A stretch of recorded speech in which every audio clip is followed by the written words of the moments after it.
they thought Karoline Leavitt wouldn't accept.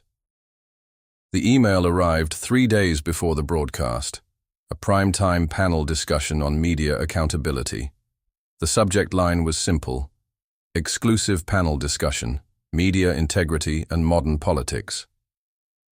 First glance, it looked like a fair debate, but Karoline knew better.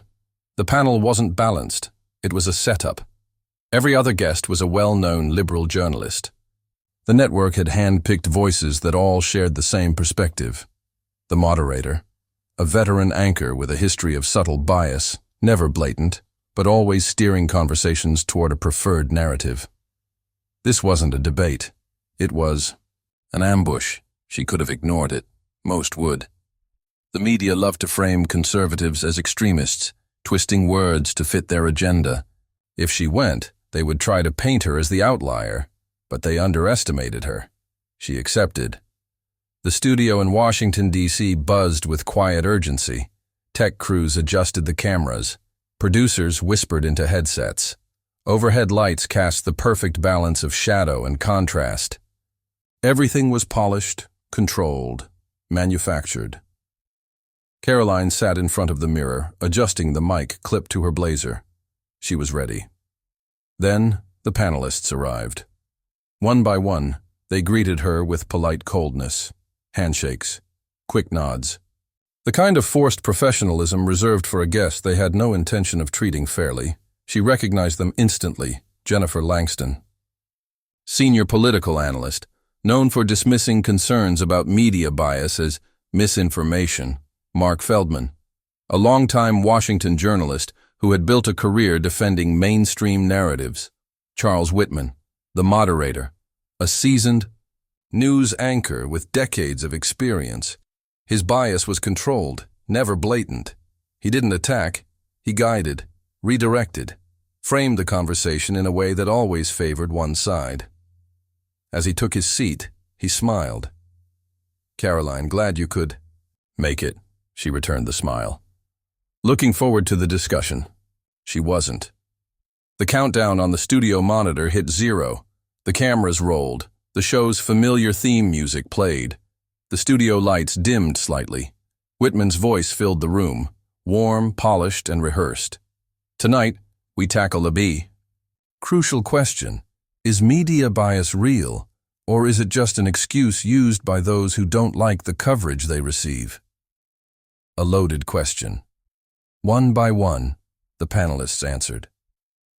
Jennifer Langston spoke first, delivering her response with calculated confidence. "The media reports facts. Facts don't have a political agenda." The others nodded in agreement. Karoline listened, waiting, calculating. She already knew how this would go. They would all agree there was no bias. They'd call it a misconception, a right-wing talking point. Then, they'd turn to her, the lone conservative voice, and frame her as the one who was distorting reality, and right on cue, Whitman turned to her. "Karoline, you've been vocal about media bias in the past. Some argue that criticism of the press is simply an attempt to undermine journalism itself. Do you think there's a real issue, or is this just political theater?" It was bait, a carefully worded trap. They wanted her to defend herself, to react emotionally, to shift focus away from the actual problem. But Karoline didn't take it. She leaned forward slightly, hands clasped on the table. "There's a real issue," she said, her voice steady. "But it's not just about bias. It's about double standards." A subtle shift rippled through the panel. They weren't expecting that. When journalists hold one side to an impossible level of scrutiny while excusing the exact same behavior from the other side, that's not just bias. That's dishonesty. For the first time, the expressions around the table tightened. She wasn't playing defense. She was going on offense. "I don't expect you to take my word for it," she continued. She reached to the side and lifted a stack of papers. "I brought proof." A flicker of real surprise crossed Whitman's face. They had not expected that. The silence after Karoline's words was brief, but noticeable. Just long enough for everyone to realize she wasn't here to play defense. She had come prepared. Whitman, the moderator, adjusted in his seat, his years of media training kicking in. He kept his voice steady, his composure intact. "Proof, you say?" Karoline nodded and flipped the first page in her stack of papers. It wasn't just for show. She wasn't here to make vague claims or rely on opinions. This was documented, sourced, and undeniable. "In the last 6 months," she began, "we've seen major media outlets run outrage coverage over certain political figures using strong rhetoric, calling it dangerous, divisive, even inciting violence." She set the paper down and continued. "Yet, when their own preferred politicians use identical language, those same outlets run explainers on why it's taken out of context or misunderstood." The panelists stiffened, their polite expressions tightening just a little.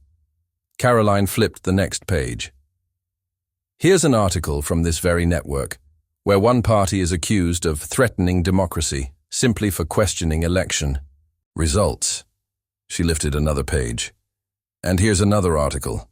Same network, different election.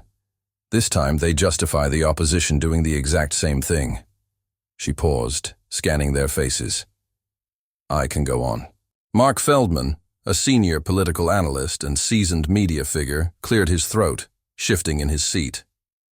"Well, Karoline," he said, trying to sound measured, "I think you're oversimplifying things. Context matters. These situations aren't always one-to-one comparisons." Karoline met his gaze without hesitation. "Context matters, sure. But when the media decides what context is acceptable and what isn't, that's called narrative control." She tilted her head slightly. "And you just prove my point." Feldman's fingers laced together, his lips pressed into a thin line. He had walked right into that one. Before he could recover, Jennifer Langston, the network's go-to media integrity expert, leaned forward, trying to regain control. "Karoline, let's be honest," she said, her voice carrying the polished confidence of someone used to shutting down arguments like this. "Media outlets report facts. Some stories deserve more scrutiny than others, based on impact. If one political figure is under fire more than another, maybe it's because their actions warranted it." Karoline let out a slow breath through her nose. Not quite a laugh, but close. "That's interesting," she said, flipping another page, "because I also brought data on how major networks prioritize scandals." She held up the document. "A study conducted last year analyzed airtime spent covering political controversies. Guess what?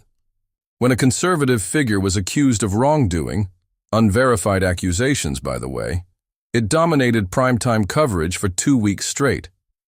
She flipped the page again. "But when nearly identical accusations surfaced against a liberal politician, a passing mention, 15 seconds, buried in the second half of a segment."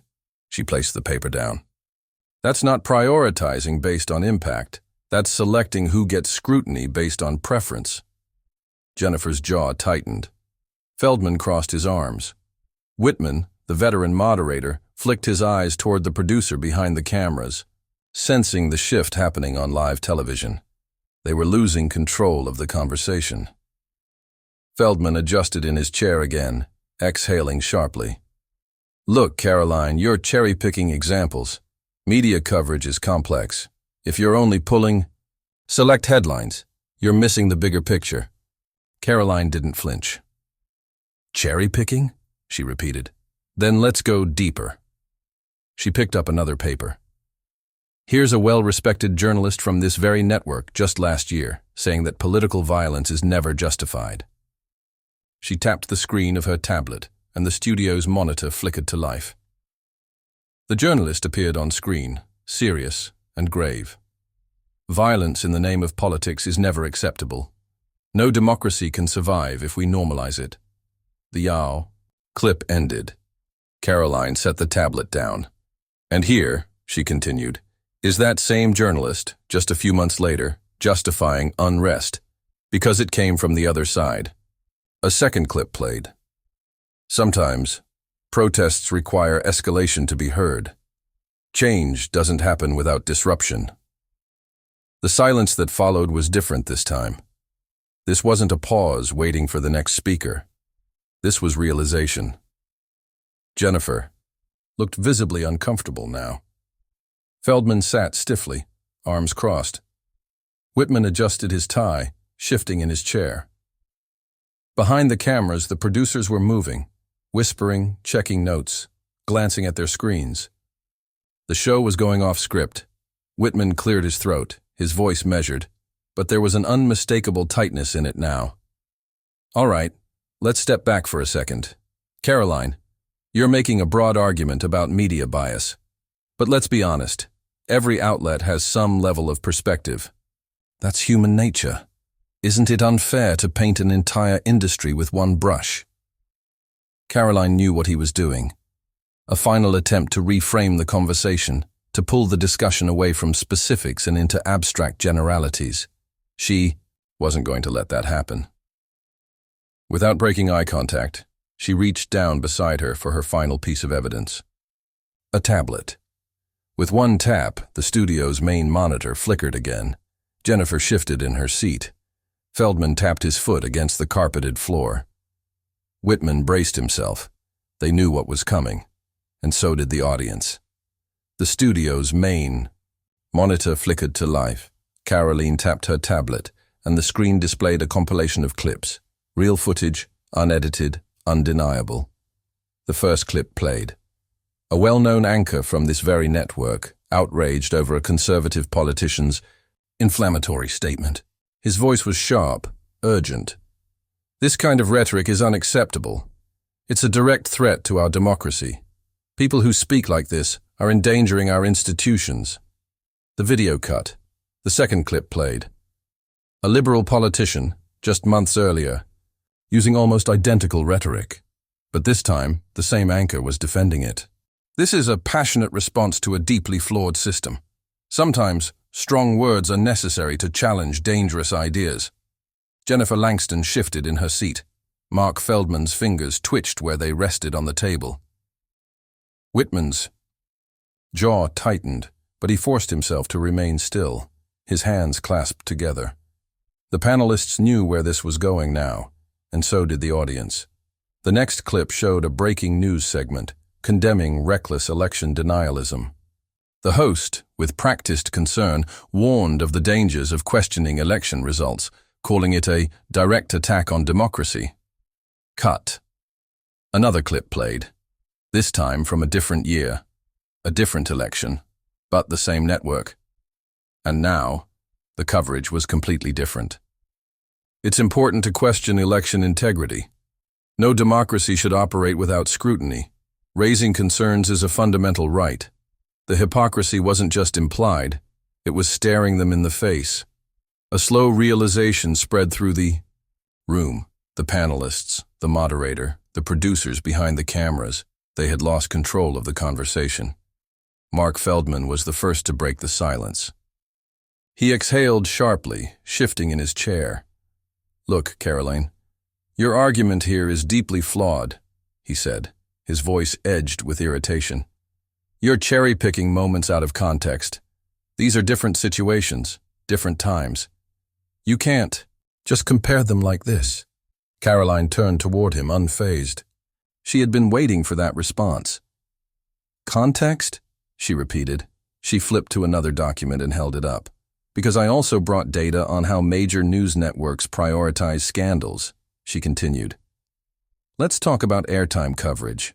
When a conservative politician was accused of wrongdoing, unverified accusations, I should add, it dominated primetime segments for over 2 weeks. She tapped the paper. And when a liberal politician was accused of something similar? That story got 15 seconds. A passing mention, buried halfway through a segment. She set the paper down. That's not context. That's selective outrage. Feldman pressed his lips together. His arms crossed, shoulders tense. Jennifer, still trying to salvage the moment, straightened. Karoline, let's not pretend like this is some grand conspiracy. The media is fast-moving. Journalists cover stories based on credibility, impact, and the public's interest. If certain stories get more attention, maybe it's because they deserve more attention. Karoline smiled slightly, shaking her head. "That's interesting," she said, flipping another page. "Because when a conservative figure was accused of misconduct, without evidence, it received round-the-clock coverage. But when undeniable proof surfaced about a liberal politician involved in a major scandal, it was conveniently reported months later, after the election was over." Jennifer opened her mouth, but Karoline wasn't done. "You're not reporting news. You're curating reality." Feldman exhaled through his nose, shaking his head. They weren't winning this argument, and they knew it. Whitman, the moderator, straightened his posture, his professional mask slipping just slightly. "All right, Karoline," he said. "I think we've covered a lot, but let's address the bigger picture here. The media plays a crucial role in holding people accountable. What's the alternative? No scrutiny, no accountability." Karoline met his gaze head-on. "Accountability," she repeated. She leaned forward. "When a certain political figure's misstep makes headlines for 10 straight days under the guise of accountability, but an equally serious scandal involving someone on the other side barely gets a mention, that's not accountability. That's protection." Whitman clenched his jaw. Jennifer stared down at her notes. Feldman looked toward the producers behind the cameras. They had no way out. Behind the cameras, the producers were whispering hurriedly. They had two choices: cut to commercial early, or let this disaster continue. The usual rhythm of a panel discussion, the smooth back and forth of like-minded voices reinforcing one another, had stalled completely. Karoline wasn't just pushing back, she was leading the discussion now. Jennifer cleared her throat, trying one last time. "Karoline, let's assume for a moment that mistakes have been made. That doesn't mean the media is acting in bad faith. Journalists work hard to report facts as accurately as possible. If some corrections need to be made, so be it. But you can't claim there's an intentional effort to mislead people." Karoline didn't hesitate. "Then explain this." She reached for her final document, a list of high-profile retractions and corrections made by major news outlets over the past 5 years. She held it up.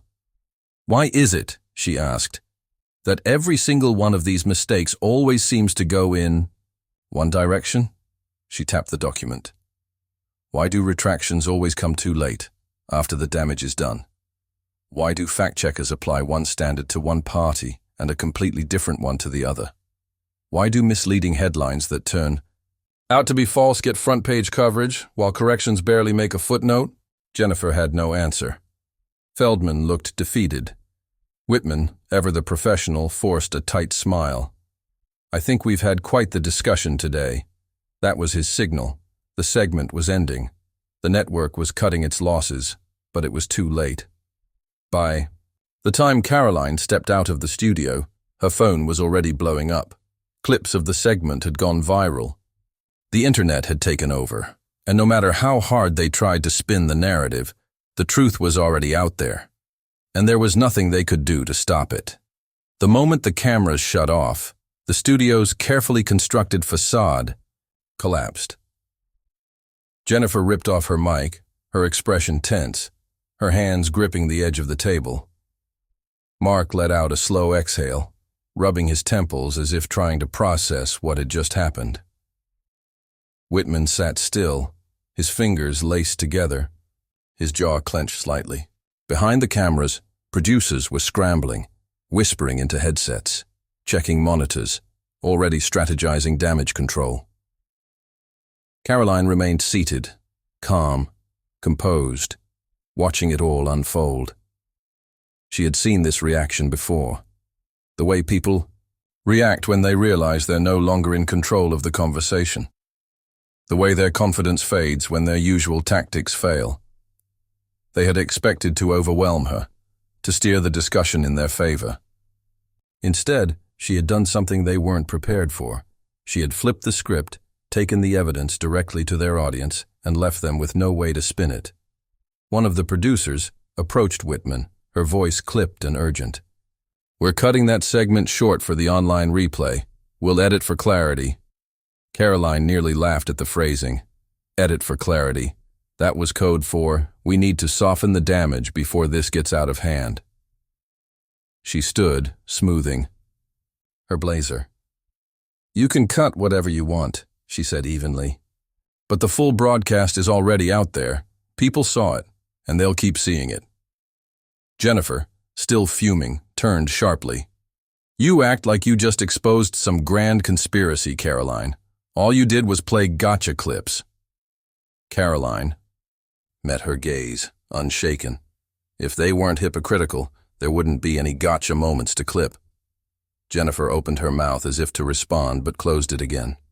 There was nothing left to say. By the time Karoline stepped outside, her phone was already vibrating with notifications. Missed calls, messages, social media mentions piling up by the second. She unlocked her screen and scrolled through the chaos.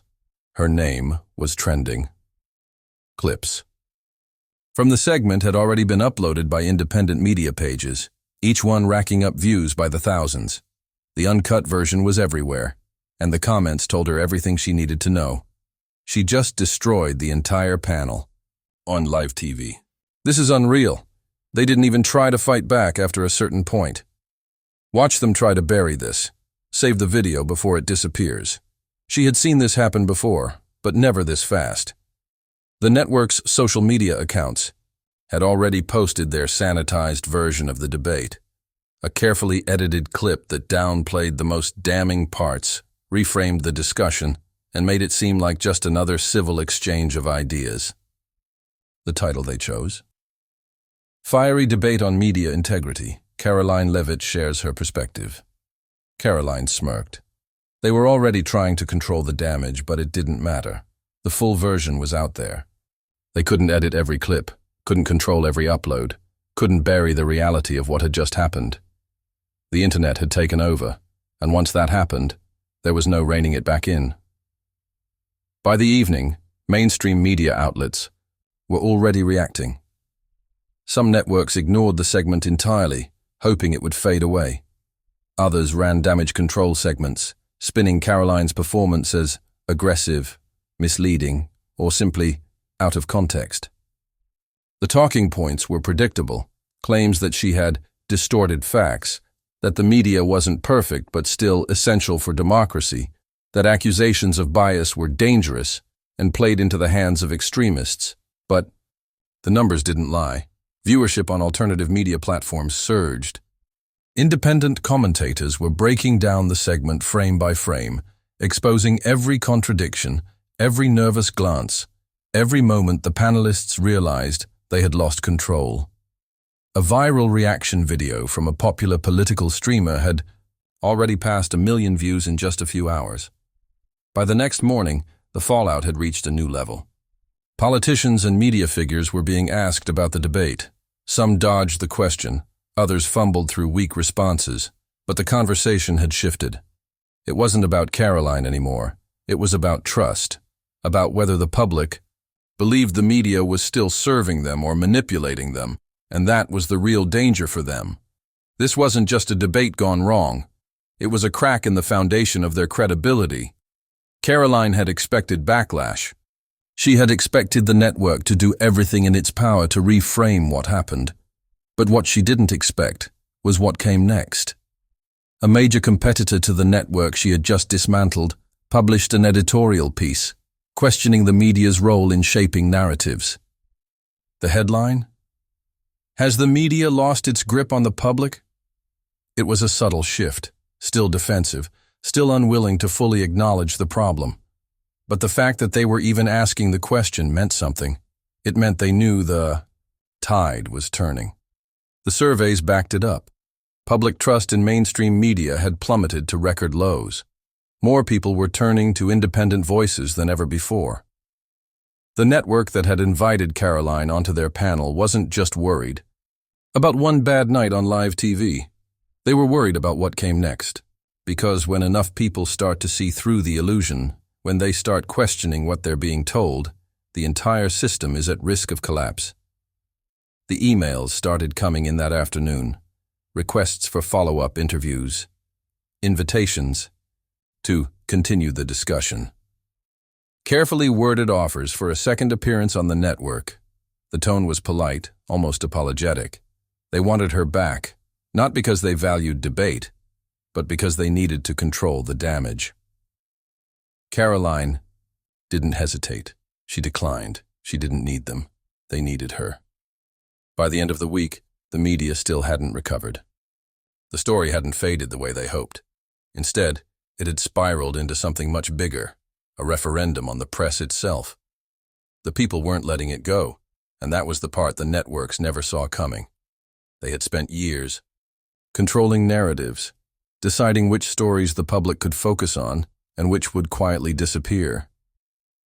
But this time they weren't in control. And now, they were scared.